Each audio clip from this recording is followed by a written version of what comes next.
আসসালামু আলাইকুম। আজকে আমি দেখব আমাদের যে নেট স্পিড আছে ম্যাসের ওয়াইফাই যে নেট স্পিড আছে সেই নেট স্পিড বেশি নাকি স্টারলিংকের নেট স্পিড বেশি। এই জন্য আমি ফার্স্টে চলে গেলাম কী পরিমাণ নেট স্পিড পাওয়া যায় স্টারলিংকে এর একটু। এখন আমি ইন্টারনেট সার্ভিস এটা স্যাটেলাইটের মাধ্যমে ইন্টারনেট কানেক্ট করে আপনাদেরকে দেখায়। আপনারা দেখতে পাচ্ছেন স্টারলিংক ইন্টারনেটটা স্পিডটি টেস্ট করার দেখি চেষ্টা আমরা করছি। টেস্ট স্পিড আমরা কত, প্রায় 100 এমবিপিএস এর কাছাকাছি স্পিড পেয়েছি। 95.8 ডাউনলোড স্পিড, টেস্টটা এখনো আর চলছে। আপলোড স্পিড পাচ্ছি আমরা কত। একটু দেখি কত স্পিড পাই। এটা হচ্ছে আপলোড স্পিড। আমরা দুইটাই দেখছি।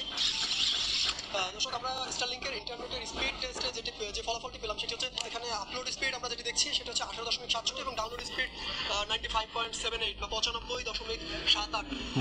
এটা এখন আমি দেখব আমাদের যে ওয়াইফাই আছে ম্যাসের যে ওয়াইফাই ওইটা নেট স্পিড।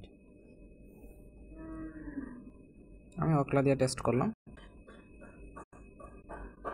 এই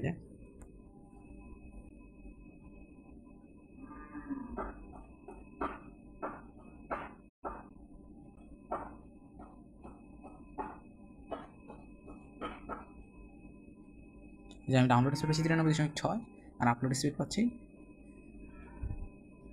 93.5। এখন আপনারাই বলেন আমাদের যে নেট স্পিড আছে ওইটা ভালো নাকি স্টারলিংকের নেট স্পিড ভালো।